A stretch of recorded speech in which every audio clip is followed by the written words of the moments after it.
हम आपको बताएंगे कि सोने के बाद हमारी आत्मा कहां जाती है और यह किस तरह काम करती है, जिससे आपको पता लग जाएगा कि आखिर यह जाती कहां है। नींद और आत्मा का संबंध है। यदि हम इनके संबंध के बारे में बात करें तो यह बिल्कुल ही सीधा सीधा है, क्योंकि जब हमें नींद आती है तो हमारा शरीर सो जाता है, पर उस समय हमारी आत्मा नहीं सोती है, ना ही हमारा मस्तिष्क सोता है। वह हमेशा क्रिया करता रहता है, जिसकी वजह से कभी कभार हमें सोते हुए ऐसा आभास होता है जैसे हम कोई छू रहा हो, या फिर हम कहीं ऐसी जगह पर गए हैं जो बहुत ही अनोखी है। और यह सब उसी वजह से होता है क्योंकि उस समय हमारी आत्मा उस जगह पर स्थित होती है, यानी कि सोने के बाद हमारी आत्मा शरीर से निकलकर करने के लिए चली जाती है और सिर्फ हमारा शरीर यहां पर रह जाता है। अब आपके मन में सवाल होगा कि अगर आत्मा शरीर से निकल जाती है तो फिर यह शरीर मरता क्यों नहीं? क्योंकि उस समय शरीर निग्रा अवस्था में होता है, न मृत अवस्था में। जब शरीर से आत्मा निकलती है तो वह भ्रमण करके वापस आ जाती है, पर जब मरने के बाद शरीर से आत्मा निकलती है तो वह शरीर में वापस नहीं आती है, क्योंकि उस समय उसकी यह शक्ति क्षीण हो जाती है। क्योंकि आत्मा को भी कुछ शक्तियां प्राप्त होती हैं, जिसकी वजह से वो यह कार्य आसानी से कर पाती है। इसी वजह से आप लोगों ने देखा होगा कि आप सपनों में ऐसी ऐसी चीजों का अनुभव करते हैं जो आपने कभी भी देखी नहीं होती है। आप कभी कभी ऐसी जगह पर पहुंच जाते हैं जो आपके लिए किसी कल्पना से कम नहीं होती है, और यह सब इसी वजह से होता है कि उस समय हमारी आत्मा उस स्थान पर मौजूद होती है, और जब हमारी अचानक आंख खुलती है तो वह बहुत ही तीव्र गति से हमारे शरीर में वापस लौट आती है। यानी कि हमारी आंख खोलने से पहले हमारी आत्मा शरीर में प्रवेश कर जाती है, जिससे हमें यह लगता है कि यह एक सपना था, और फिर हम दोबारा से सो जाते हैं। आत्मा का परमात्मा से मिलन, जो व्यक्ति बहुत ज्यादा थक हार कर सो जाता है तो उस समय उसे बहुत ही अजीब अजीब चीजें दिखाई देती है, और कभी कभार तो आत्मा परमात्मा से मिलने पहुंच जाती है। तब हमें ऐसा प्रतीत होता है कि हमारी मृत्यु हो चुकी है और हम भगवान के पास आ गए हैं। हम उन्हें साक्षात देखते हैं, जिससे हमें काफी सुकून महसूस होता है, क्योंकि सोने के बाद हमारा शरीर बिल्कुल मृत की तरह हो जाता है। और कई बार तो इंसान को जगाने पर भी वह नहीं जागता है, क्योंकि उस समय उसकी आत्मा बहुत दूर जा चुकी होती है, जिसकी वजह से इंसान काफी देर में जाग पाता है। आप लोगों ने भी कभी कभार सा महसूस किया होगा कि आपने अपने सपने में अपने इष्ट देवता को देखा है, उनसे बातें की हो, या फिर आपने अपनी परेशानियों को उनको बताया हो। वहां आपको दर्शन दे रहे हैं और आप उन्हें देख रहे हैं।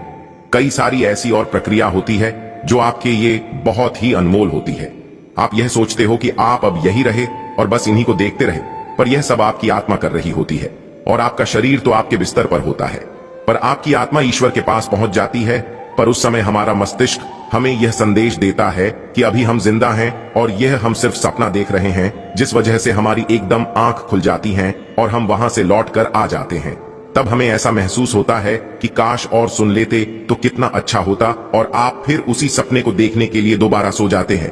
पर वह सपना आपको दोबारा आता नहीं है, क्योंकि उस समय आपकी आत्मा कहीं भी नहीं जा पाती है, और इस वजह से ऐसा कुछ हो नहीं पाता है, और आप उस जगह पर नहीं पहुंच पाते हैं जहां आपको जाने का मन होता है। वह जब भी हो सकता है जब आपकी आत्मा चाहे। विज्ञान क्या कहता है इस बारे में? अगर हम विज्ञान की बात करें तो विज्ञान इस बारे में बहुत सारी बातें कहता है, क्योंकि उसने कई सारे एक्सपेरिमेंट किए हैं, जिनके आधार पर उसने इन्हें सपनों का रूप बताया है कि जब हम सोते हैं तो उन स्थानों पर पहुंचते हैं जो हमारे पूर्व जन्म या फिर हमारे आने वाले कल से जुड़ा होता है, चूके हैं, या फिर हम कभी उनसे मिले ही नहीं है।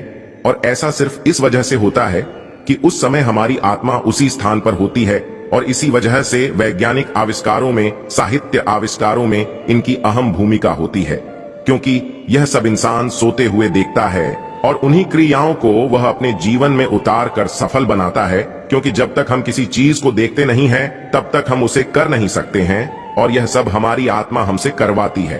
और इसका एक उदाहरण है नील बोहर की परमाणु संरचना, जिन्हें उन्होंने सपने में देखकर पूरा किया है। तो हम इस बात से अंदाजा लगा सकते हैं कि सोने के बाद हमारी आत्मा भ्रमण पर जाती है, और यह सब हमारी आत्मा हमसे करवाती है। और इसका एक उदाहरण है नील बोहर की परमाणु संरचना, जिन्हें उन्होंने सपने में देखकर पूरा किया है। तो हम इस बात से अंदाजा लगा सकते हैं कि सोने के बाद हमारी आत्मा भ्रमण पर जाती है। वह हमें उन चीजों का आभास कराती है जो हमारे पूर्व जन्म या फिर इस जन्म से संबंध होती है, या फिर वह हमें नई जगह पर भी ले जाती है और ऐसी ऐसी चीजों से मिलवाती हैं जिन्हें हम अपनी जिंदगी में ला सके।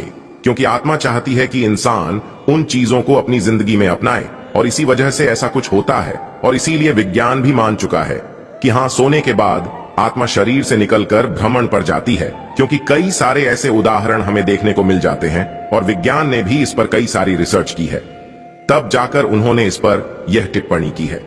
होने के बाद आत्मा कहीं जाती है। या अब बात करते हैं कि सोने के बाद आत्मा जाती भी है या नहीं, या फिर यह लोगों का भ्रम है, क्योंकि अगर हम गीता की बात करें तो उसमें बताया गया है कि आत्मा की कोई गति नहीं होती है।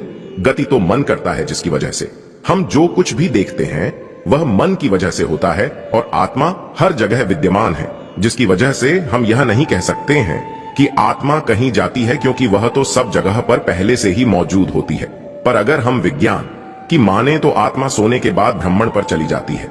अब इन दोनों बातों में कितनी सच्चाई है कितनी नहीं, यह तो सिर्फ वही जान सकते हैं जिन्होंने इस पर एक्सपेरिमेंट किए हैं।